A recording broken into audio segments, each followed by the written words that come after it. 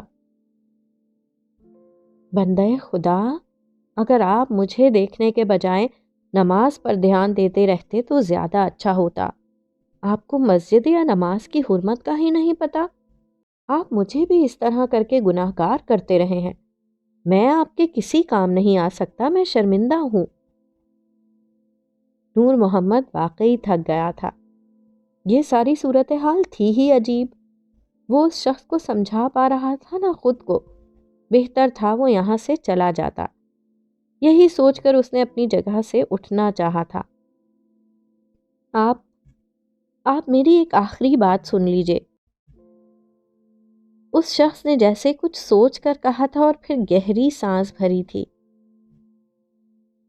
میں آپ کے پاس خود نہیں آیا، مجھے کسی نے بھیجا ہے، آپ کے کسی بہت عزیز نے۔ وہ رک رک کر بول رہا تھا۔ نور محمد نے چونک کر اس کا چہرہ دیکھا۔ وہ دوبارہ سے اسی پوزیشن میں بیٹھ گیا تھا جس میں اٹھنے کا ارادہ کرنے سے پہلے بیٹھا تھا۔ کس نے بھیجا ہے آپ کو؟ الفاظ اس کے منہ سے جیسے سرسراتے ہوئے نکلے تھے۔ خضر الہی نے۔ اس شخص نے اس کی جانب بغور دیکھتے ہوئے کہا تھا۔ نور محمد ساکت رہ گیا تھا۔ روپ نگر سے واپسی کے کچھ سالوں بعد گرینڈ پا کا انتقال ہو گیا۔ انہیں مثانے کا سرطان تھا اور ان کی اس بیماری سے ہم ہی لا علم نہیں تھے، وہ خود بھی تھے۔ انفیکشن سمجھ کر وہ جس تکلیف کو نظر انداز کرتے رہے تھے وہ مثانے کا سرطان تشخیص ہوا، اور بالآخر یہی مہلک بیماری گرینڈ پا کے آخری سفر کا سبب بن گئی۔ ان کی وفات میرے لیے بہت بڑا سانحہ تھی۔ میں ان کے پاس کب سے تھا مجھے نہیں پتا، لیکن وہ میرے پاس ہمیشہ سے تھے، یہ مجھے بخوبی پتا تھا۔ لاشعور سے شعور کی سیڑھیاں چڑھتے ہوئے میں نے ہمیشہ اپنی انگلی کو ان کی انگلی میں قید پایا تھا۔ وہ میرا اثاثہ ہی نہیں، میرا سرمایہ بھی تھے۔ وہ میری روشنی کا ماخذ، میری حرارت کا منبع تھے۔ وہ واقعی میرا سورج تھے۔ ان کے بعد زندگی یکدم تاریک اور سرد ہونے لگی تھی۔ میں اور گرینی ایک دوسرے کا دم بھرنے کی کوشش کرتے، مگر ہمیں ایک دوسرے کے وجود میں وہ حرارت نہیں ملتی تھی جس کی ہمیں ضرورت تھی۔ میں نے اپنے ڈیڈی کو کبھی نہیں دیکھا تھا۔ وہ میری پیدائش سے 1 ماہ پہلے انتقال کر گئے تھے، جبکہ ممی مجھے گرینی کے حوالے کر کے اپنی زندگی میں مگن ہو گئی تھیں۔ ان کے اور میرے درمیان ٹرمز نہ ہونے کے برابر تھے۔ میں ان کے حوالے سے جو چند ایک باتیں جانتا تھا وہ مجھے گرینی کے توسط سے ہی پتہ چلی تھیں۔ وہ کبھی کبھار کرسمس پر فون کر لیا کرتی تھیں جو ہیلو ہائی سے زیادہ طویل نہیں ہوتی تھی۔ وہ گرینڈ پا کے فنرل پر بھی آئی تھیں اور دعا میں شامل ہو کر واپس چلی گئی تھیں۔ اس سے زیادہ ہمارے درمیان تعلقات نہیں تھے کہ ہم ایک دوسرے کو کوئی سہارا یا آسرا فراہم کر پاتے۔ میرے ارد گرد اب گرینی ہی تھیں۔ میری اور ان کی زیادہ بنتی نہیں تھی، ہم ایک دوسرے سے جلدی اکتا جاتے تھے، حالانکہ اب وہ مجھے پہلے کی نسبت کم ڈانٹتی تھیں، کم غصہ دلاتی تھیں اور کم ٹوکتی تھیں۔ لیکن وہ گرینڈ پا کی طرح میرے ساتھ باتیں نہیں کرتی تھیں، کھیلتی نہیں تھیں، فلم نہیں دیکھتی تھیں۔ ان کی نسبت گرینی بوڑھی تھیں اور بدذوق بھی۔ ان کی باتیں، ان کے شوق، ان کی دلچسپیاں اور ان کے دوست مجھے بھاتے نہیں تھے، اور ان کی طرف بھی میرے معاملے میں یہی صورتحال تھی۔ سو ہم بہت جلد اپنے آپ میں مگن ہو گئے۔ یہ انہی دنوں کی بات تھی۔ میں فٹ بال کھیل کر واپس آیا تھا جب میں نے گرینی کو بے وقت کچن میں مصروف دیکھا۔ وہ اچھے طریقے سے تیار تھیں۔ انہوں نے سنہرے رنگ کا لباس پہن رکھا تھا۔ ان کے چہرے پر میک اپ تھا اور ان سے گرینڈ پا کے فیوریٹ پرفیوم کی مہک آ رہی تھی۔ مجھے اتنے دنوں بعد انہیں اس طرح دیکھنا اچھا لگا۔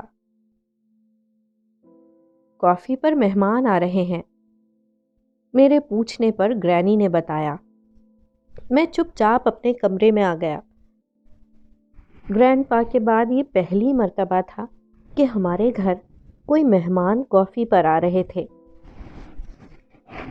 گرینی کی سہیلیوں سے میرا زیادہ تعارف نہیں تھا، وہ مجھے گرینی کی طرح بدذوق اور عمر رسیدہ لگتی تھیں، سو میں نے اپنے بیڈ روم میں رہنے کا فیصلہ کرتے ہوئے ٹی وی لگا لیا۔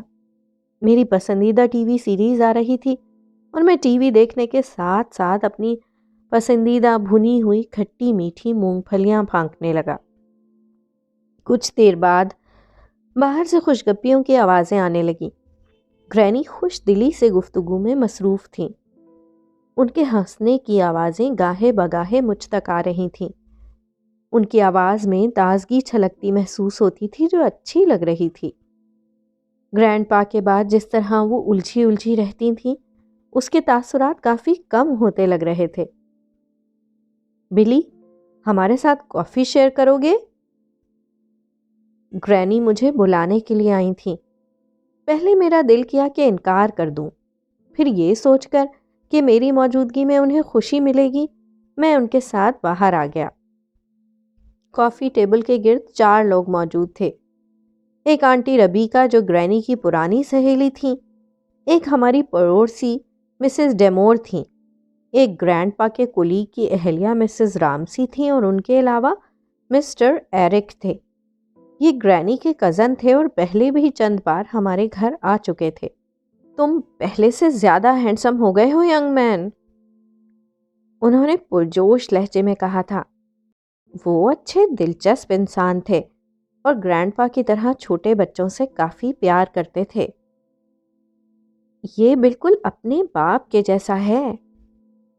گرینی نے مجھے محبت سے دیکھا۔ نہیں میگی، یہ تمہارے جیسا ہے، کیوٹ، چارمنگ۔ مسٹر ایرک نے گرینی کو دیکھتے ہوئے خوش دلی سے کہا۔ ان کے چہرے پر مسکراہٹ پھیل گئی جس کے رنگ بڑے انوکھے سے تھے۔ میں چونک سا گیا اور کافی پیتے ہوئے بھی غیر ارادی طور پر ان کو دیکھتا رہا۔ کیا وہ دونوں ایک دوسرے کے قریب آ رہے تھے؟ کیا گرینی اتنی جلدی گرینڈ پا کو بھول گئی تھیں؟ مجھے کچھ اچھا نہیں لگا، مگر میں نے اس چیز کا اظہار نہیں کیا۔ کافی پی کر سب آنٹیز چلی گئی تھی، لیکن مسٹر ایرک کافی دیر بیٹھے رہے تھے۔ مجھے ان سے باتیں کرنا اچھا لگ رہا تھا، لیکن گرینی کی طرف ان کا التفات مجھے کچھ چونکا رہا تھا۔ ایرک اچھا انسان ہے، تمہیں اس کے ساتھ وقت گزارنا اچھا لگا ہے نا؟ رات کو میرا یونیفارم وغیرہ نکالتے ہوئے گرینی نے مجھ سے پوچھا تھا۔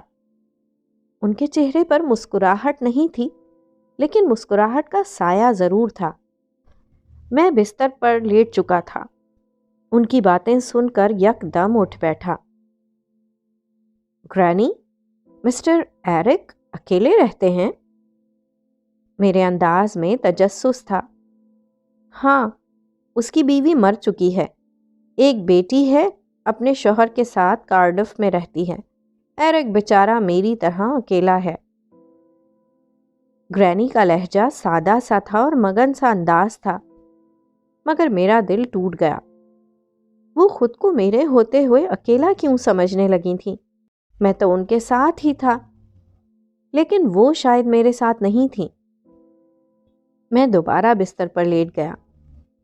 گرینی کو میری خاموشی کا احساس ہوا تھا، یا شاید وہ ابھی بھی اپنے آپ میں گم تھیں۔ جب لوگ بوڑھے ہو جاتے ہیں تو انہیں اکیلا رہنا ہی پڑتا ہے، میرا بلینکٹ درست کرتے ہوئے انہوں نے کہا تھا۔ جب لوگ اکیلے ہو جاتے ہیں تو انہیں بوڑھے ہونا ہی پڑتا ہے گرینی۔ میں نے بجھے ہوئے دل سے انہیں جتایا تھا اور پھر ان کے چہرے کی جانب دیکھے بنا لحاف کو چہرے کے اوپر کر لیا۔ مسٹر ایرک اکثر و بیشتر ہمارے گھر آنے لگے۔ وہ فطرتاً اچھے انسان تھے، پیار کرنے والے اور باتونی۔ انہیں بہت سی مزیدار باتیں اور لطائف یاد رہتے تھے۔ وہ ہمارے گھر میں ہوتے تو ان کے اور گرینی کے قہقہے در و دیوار سمیت گونجتے رہتے۔ گرینی ان کی موجودگی میں خوش رہتی تھیں۔ وہ اکٹھے کچن میں کچھ بیک کرتے رہتے یا پھر کھرپی اور کھاد لے کر پانی کا شغل جاری رہتا۔ پھر گرینی ان کے ساتھ واک پر بھی جانے لگی تھیں۔ کبھی کبھار وہ گروسری بھی اکٹھی کر لیتے۔ ہمارے ریفریجریٹر میں مسٹر ایرک کی پسند کی چیزیں کثرت سے موجود رہنے لگی تھیں۔ گرینی کی گفتگو میں مسٹر ایرک کا ذکر نمایاں رہتا، اور یہ سب کچھ مجھے بے چین کر رہا تھا۔ مجھے ان سے چڑ ہونے لگی تھی۔ میں بے شک گرینڈ پا کی نسبت گرینی سے اتنا اٹیچ نہیں تھا، لیکن گرینی پر کوئی حق جتائے یہ بھی مجھے اچھا نہیں لگتا تھا۔ میں نے ابھی تک گرینی سے ان کے اس ریلیشن شپ کے متعلق کوئی سوال نہیں کیا تھا، لیکن ان کے بدلے بدلے انداز مجھے سب سمجھا رہے تھے۔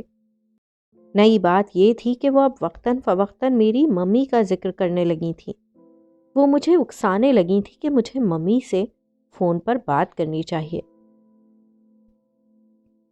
تم اپنی ممی سے ملو، ان سے فون پر باتیں کرو، انہیں پوسٹ کارڈ بھیجا کرو۔ تم دونوں کے بہترین تعلقات تمہاری آئندہ زندگی میں معاون ثابت ہوں گے۔ ایک دن جب مسٹر ایرک ہمارے گھر میں موجود تھے تو گرینی نے میری ممی کا ذکر کرتے ہوئے کہا۔ مسٹر ایرک بھی ان کا ساتھ دینے لگے۔ میں پڈنگ کھا رہا تھا۔ ان کی باتیں سن کر میرا دل چاہا میں پڈنگ کا پیالہ فرش پر دے ماروں۔ وہ مجھے ممی سے تعلقات بڑھانے کے لیے کہہ رہی تھیں، جن کو میں نے زندگی میں کبھی ممی کہہ کر بھی نہیں بلایا تھا، بلکہ میں نے انہیں کبھی مخاطب بھی نہیں کیا تھا۔ مجھے تو یہ بھی نہیں پتا تھا کہ وہ لندن کے کس ایریا میں رہتی ہیں۔ میری پیشانی پر تیوریاں نمایاں ہونے لگی تھیں۔ میں نے ہاتھ میں پکڑا چمچ پڈنگ کے پیالے میں زور سے پٹخا اور پیالہ میز پر رکھ دیا۔ آپ لوگوں کو میری زندگی کے فیصلے کرنے کا، اس میں مداخلت کرنے کا اور ناپسندیدہ چیزوں کے لیے مجھے مجبور کرنے کا کوئی حق نہیں ہے۔ مجھے آپ لوگوں کی بات نہیں سننی۔ میں غرایا تھا اور میرا چہرہ مسٹر ایرک کی طرف تھا۔ گرینی چند لمحے حیرانی سے مجھے دیکھتی رہیں اور پھر جیسے انہیں ہوش آیا۔ بل، اتنی بدتمیزی پر میں تمہیں سخت سزا دے سکتی ہوں۔ میں تم سے توقع کرتی ہوں کہ تم ایرک سے ابھی معافی مانگ کر اپنے برے رویے کا ازالہ کرو گے۔ گرینی نے مجھے تنبیہ کی تھی۔ میری آنکھیں پانی سے لبالب بھرنے لگیں۔ میں ایک چھوٹا بچہ ہی تو تھا جس کے ارد گرد رہنے والوں کو اس کی پرواہ نہیں رہی تھی۔ مجھے گرینڈ پا کی شدید یاد آئی۔ میں نے مسٹر ایرک کے چہرے کو آنسوؤں کی بنا پر دھندلاتے دیکھا۔ آپ کبھی میرے گرینڈ پا کی جگہ نہیں لے سکتے، کبھی نہیں۔ ہیٹ یو، سمجھے آپ؟ میں چلایا تھا اور پھر بھاگ کر اپنے کمرے میں آ گیا۔ مجھے بہت رونا آ رہا تھا اور میں رونا چاہتا تھا۔ تمہارے انداز دن بدن جارحانہ ہوتے جا رہے ہیں۔ تمہیں ایرک سے ایسے بات نہیں کرنی چاہیے تھی۔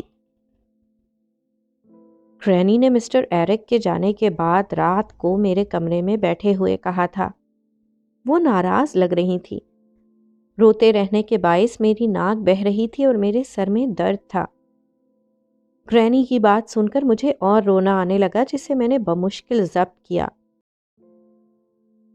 آپ اور مسٹر ایرک شادی کرنے والے ہیں؟ بالآخر میں نے پوچھ ڈالا۔ میری بے چینی تبھی ختم ہو سکتی تھی جب میں گرینی سے اس موضوع پر کھل کر بات کر لیتا۔ میری آواز رندھی ہوئی تھی۔ گرینی پہلے میرا سوال سن کر چونکی اور پھر انہوں نے گہری سانس بھری۔ یہ سوال ہے یا خدشہ؟ وہ اب نارمل ہو چکی تھیں۔ ایک ہی بات ہے گرینی، سوال ہو یا خدشہ۔ نہیں، ایک ہی بات نہیں ہے۔ خدشے کا کوئی جواب نہیں ہوتا، میرے پاس جواب ہے۔ میں اور ایرک شادی نہیں کرنے والے۔ وہ میرا اچھا دوست ہے۔ وہ تنہائی کے دکھ کو سمجھتا ہے اور میرے دکھ کو بانٹنے آتا ہے۔ وہ ٹھہر ٹھہر کر بول رہی تھیں اور ناراض لگتی تھیں۔ تمہارے گرینڈ پا کی جگہ کوئی اور کیسے لے سکتا ہے بلی؟ وہ جگہ خالی نہیں ہے۔ جیک کی یادوں نے اس جگہ کو کبھی خالی نہیں کیا۔ تم نے یہ کیوں سوچ لیا؟ وہ اب اداس بھی لگنے لگی تھیں۔ مجھے شرمندگی سی ہوئی۔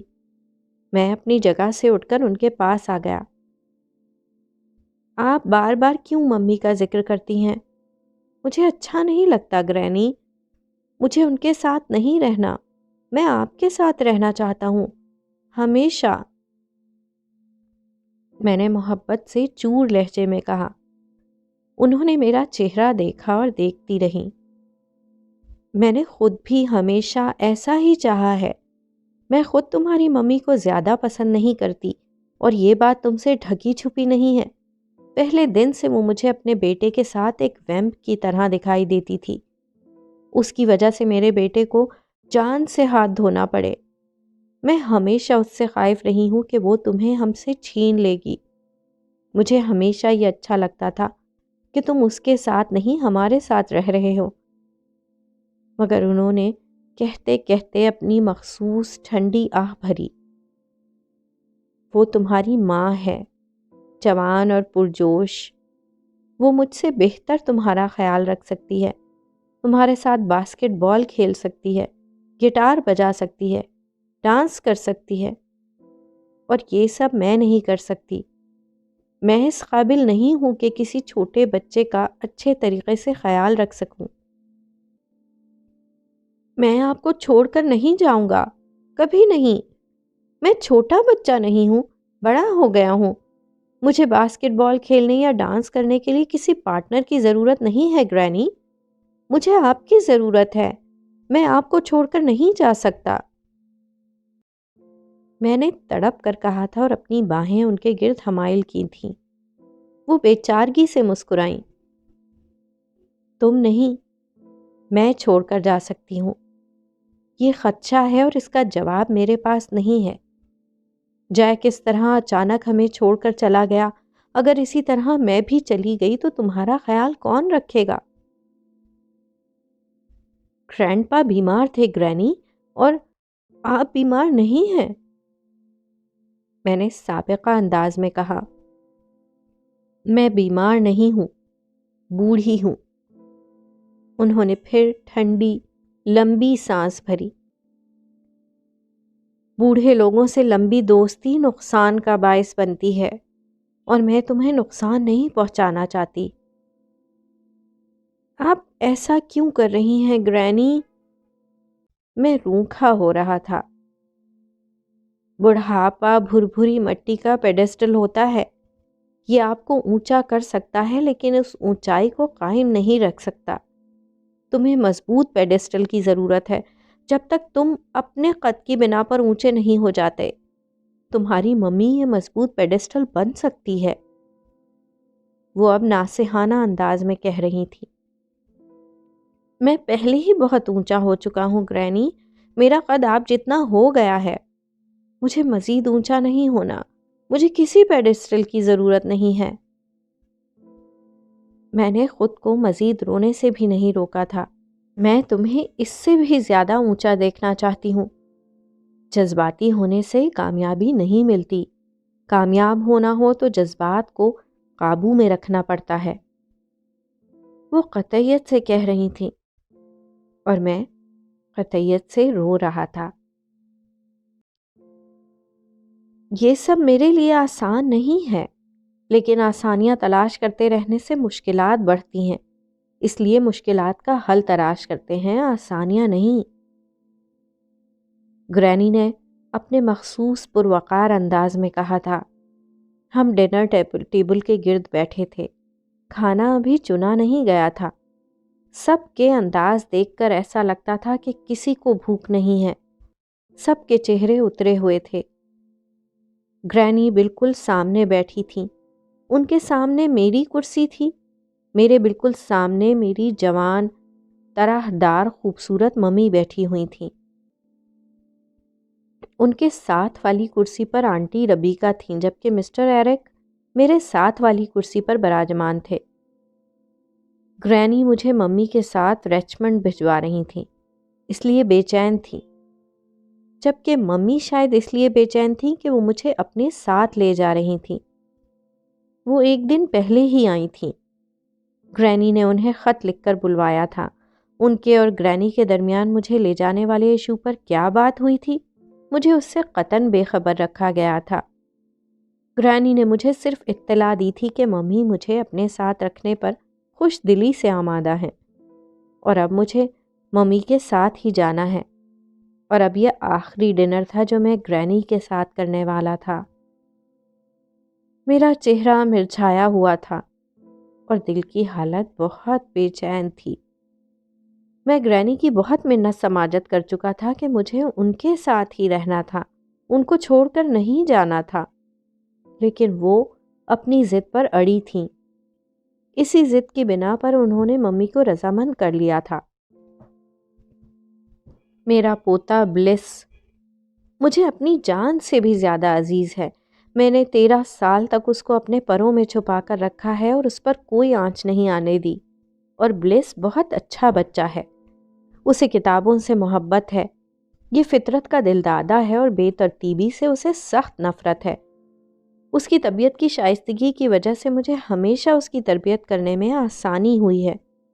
میں امید کرتی ہوں کرسٹی کہ تم اپنے بیٹے کے ساتھ بہت خوش رہو گی۔ ایک بچے کا ساتھ آپ کی زندگی کو خوشیوں سے بھر دیتا ہے، اور کرسٹی، میں تمہیں تمہاری خوشیاں اپنی پوری رضامندی کے ساتھ لوٹاتی ہوں۔ گرینی کی آواز بھرانے لگی تھی۔ انہوں نے بات مکمل کر کے بائیں ہاتھ کی چھوٹی انگلی سے آنکھوں کے کنارے صاف کیے اور پھر مسکرانے کی کوشش کرتے ہوئے میری جانب دیکھا۔ مجھے بہت رونا آ رہا تھا اور میں بہت ضبط کر رہا تھا۔ گرینی نے دایاں ہاتھ میری جانب بڑھایا۔ میں نے ان کے ہاتھ کو تھام کر پہلے ہونٹوں اور پھر آنکھوں سے لگایا تھا۔ آج جب میں انہیں چھوڑ کر جا رہا تھا تو مجھے احساس ہوا تھا کہ مجھے ان سے کتنی محبت ہے۔ میں آپ کو بہت مس کروں گا گرینی، میں نے بھرائے ہوئے لہجے میں کہا۔ میں بھی میرے بچے۔ وہ بھی آپ دیدہ تھیں۔ آنٹی ربیکا نے بھی اپنی آنکھیں صاف کیں۔ میں پوری کوشش کروں گی میگی آنٹی کہ بل کا خیال ویسے ہی رکھ سکوں جیسے آپ نے اب تلک رکھا ہے، میری ممی نے گرینی کی جانب دیکھتے ہوئے کہا، لیکن ان کے انداز میں کچھ ایسی بات تھی جس نے مجھے چونکایا۔ مجھے بارہا ایسا محسوس ہوتا تھا جیسے وہ دلی رضامندی سے مجھے اپنے ساتھ نہیں لے جا رہی۔ مسز روز، جو ہماری ہاؤس کیپر تھیں، نے کھانا لگوانا شروع کر دیا تھا۔ ڈائننگ ہال میں چند لمحے بعد بھنے ہوئے گوشت کی خوشبو پھیلنے لگی تھی۔ بڈھی اکیلی رہ رہی ہے یا پھانس لیا ہے کوئی مرغا؟ یہ میری ممی کا گرینی کے متعلق ان سے علیحدہ ہو جانے کے بعد پہلا سوال تھا، اور اب میں اتنا بچہ بھی نہیں تھا کہ ان کے مفہوم سمجھ نہ پاتا۔ میں نے حیرانی سے ان کا چہرہ دیکھا۔ وہ گرینی کے سامنے تو اتنی غیر مہذب نہیں لگتی تھیں۔ ان کے چہرے پر کوئی تاثر نہیں تھا، لیکن مجھے ان کے بدلے ہوئے لہجے سے نہ جانے کیوں خوف آیا۔ مسٹر ایرک کے ساتھ کوئی چکر وکر چل رہا ہے کیا؟ ساتھ رہ رہے ہیں دونوں؟ یہ دوسرا سوال تھا، اور اتنا چبھتا ہوا سوال تھا کہ میں ان کی جانب سے نظریں ہٹا کر ٹرین کی کھڑکی سے باہر دیکھنے لگا۔ سورج غروب نہیں ہوا تھا، لیکن غروب ہونے کی تیاری میں تھا۔ اس کی دمکتی کرنیں اب زرد و نارنجی لباس پر تاریکی کی دھاریوں والا لبادہ اوڑھ رہی تھیں۔ آسمان کا رنگ بھی میلا میلا سا ہو رہا تھا۔ ایسے میں غروب ہوتا ہوا سورج مجھے کسی بوڑھے ہارے ہوئے بادشاہ کی طرح اکیلا اور تھکا ہوا دکھائی دیا۔ گرینی بہت اکیلی ہیں، میں نے بہت پر زور دیتے ہوئے گہری سانس بھری۔ اتنی اکیلی ہوتی تو تمہیں اپنے پاس ہی رکھ لیتی۔ ان کا لہجہ سفاک تھا، ہنکارا بھر کر انہوں نے اپنا وینٹی باکس کھول کر اس میں سے کچھ نکالنا شروع کر دیا تھا۔ میں ان کی بات پر ساکت رہ گیا تھا۔ میں بلا وجہ اپنے ہاتھوں کو دیکھنے لگا جو میری گود میں دھرے تھے۔ آپ مجھے اپنے ساتھ نہیں لے جانا چاہتی تھیں؟ میرا لہجہ شاید میری دلی کیفیت کو ظاہر کر رہا تھا، مگر ممی نے چھوٹا سا قہقہا لگایا۔ ان کی ہنسی بہت کھنک دار تھی۔ تم بھی اپنے گرینڈ پیرنٹس کی طرح بہت جذباتی ہو۔ انہوں نے اپنی رائے کا اظہار کیا اور پھر اپنی لپسٹک ٹھیک کرنے لگیں۔ کسی انسان یا اس سے متعلق صورتحال کو جانچنا ہو تو جذبات کو ایک طرف رکھ دینا چاہیے، اس سے ہمیں فیصلہ کرنے میں آسانی ہوتی ہے۔ لپسٹک ہونٹوں پر پھیلا کر انہوں نے ہونٹوں کو باہم مس کیا تھا۔ وہ آئینے میں دائیں بائیں زاویے سے اپنے چہرے کو دیکھ رہی تھیں۔ اس کام سے مطمئن ہونے کے بعد انہوں نے لپسٹک اور آئینے کو باکس میں واپس رکھ دیا۔ یہ ٹرین دیکھ رہے ہو؟ یہ ہمیں لندن لے کر جائے گی۔ میری جانب رخ موڑ کر انہوں نے ٹانگ پہ ٹانگ رکھ لی تھی۔ اتنی دلچسپ بات؟ مجھے پہلے سے پتا ہے، میں نے سادہ سے لہجے میں کہا۔ میں جو بات اب تمہیں بتانے والی ہوں وہ صرف دلچسپ نہیں ہے۔ ممی اب خفا نہیں لگ رہی تھیں۔ مجھے ٹرین کا سفر اس لیے پسند ہے کہ اس میں کوئی یو ٹرن نہیں ہوتا۔ انسان کو یو ٹرن لینے کے لیے خود ٹرن لینا پڑتا ہے۔ میری زندگی گزارنے کی فلسفی بالکل ٹرین کے جیسی ہے۔ میں یو ٹرن نہیں لے سکتی، مجھ سے لیا ہی نہیں جاتا، ٹرین کی طرح۔ وہ ٹھہر ٹھہر کر بول رہی تھیں۔ میں سپاٹ چہرے کے ساتھ ان کی باتیں سن رہا تھا۔ ان کے بارے میں گرینی پہلے ہی کہہ چکی تھی کہ وہ بے حد بے لچک سی خاتون ہیں۔ مجھے امید ہے تم میری بات سمجھ رہے ہوگے۔ تمہیں میرے ساتھ رہنا ہے تو خود کو بدلنا ہوگا، خود کو میرے مطابق ڈھالنا ہوگا۔ یہ اتنا مشکل کام نہیں ہوگا تمہارے لیے کہ تم مجھے ایک اچھے بچے لگ رہے ہو، اور یقین کرو میں بھی بری لڑکی نہیں ہوں۔ میرا اپنا ایک طرز زندگی ہے، ہر شخص کا ہوتا ہے، تمہارا بھی ہوگا۔ میں نے تمہیں کبھی بھی ڈس اون نہیں کیا، ابھی بھی نہیں کروں گی، لیکن وہ لمحہ بھر کے لیے رکی تھیں۔ میں یو ٹرن نہیں لے سکتی۔ مجھے آپ کی بات سمجھ میں آ گئی ہے۔ آپ مجھے کند ذہن مت سمجھیے، اور یہ بھی مت سمجھیں کہ میں آپ کو یو ٹرن لینے کے لیے مجبور کروں گا۔ میں نے ان کی بات کاٹ کر کہا تھا۔ انہوں نے سر ہلا دیا جیسے میری سمجھداری کو سراہ رہی ہوں۔ بہت خوب، مجھے تمہارا انداز اچھا لگا، تم جلدی بات سمجھ لیتے ہو، اپنے باپ کی طرح۔ وہ مسلسل ہولے سے سر ہلا رہی تھیں۔ میں نے ان کا چہرہ آج پہلی بار اتنے قریب سے اور اتنے غور سے دیکھا تھا۔ آپ کے شوہر اس بات پر اعتراض تو نہیں کریں گے کہ میں آپ کے ساتھ رہوں؟ میں نے پوچھا تھا۔ میرے لہجے میں ایک عجیب سی جھجک در آئی تھی۔ میرے لیے یہ پوچھنا بہت ضروری تھا کہ ان کے گھر والے میرے بارے میں کیا سوچتے ہیں۔ او میرے خدا، تم واقعی اپنے باپ کی طرح ہو، وہی وزاداری۔ انہوں نے اپنی تیکھی ناک سے کوڑی۔ گرینی کی ان کے بارے میں ایک بات تو غلط ثابت ہو گئی تھی۔ وہ ممی کو ویمپ کہتی تھی۔ اتنی خوبصورت ویمپ کے بارے میں نے کہیں نہیں پڑھا تھا۔ یہ میری اور ممی کی پہلی باضابطہ طویل نشست تھی۔ آج سے پہلے مجھے ان کے ساتھ اتنی دیر بیٹھنے یا بات کرنے کا موقع نہیں ملا تھا۔ میں ان کے بارے میں جانتا ہی کیا تھا، اور اب جو ان کو جاننے کا موقع مل رہا تھا تو خدشات میں اضافہ ہی ہو رہا تھا۔ میرا کوئی شوہر نہیں ہے ینگ مین، تم مجھے سنگل سمجھو۔ انہوں نے مجھے اطلاع دی تھی۔ پھر جیسے انہیں کچھ یاد آ گیا۔ زندگی میں ایک شادی کافی ہوتی ہے۔ غلطی کرنا حماقت نہیں ہوتی، غلطی کو دہراتے رہنا حماقت ہوتی ہے، اور میں احمق نہیں ہوں۔ انہوں نے کہتے کہتے یک دم میرے ہاتھ پر اپنا ہاتھ رکھا تھا۔ ممتا کا پہلا لمس بے حس، بے تاثر اور بیکار تھا۔ محبت سے آپ کو کچھ ملے اور ملے نہ ملے، توانائی ضرور ملنی چاہیے۔ میری ممی کی محبت میں میرے لیے کوئی توانائی نہیں تھی۔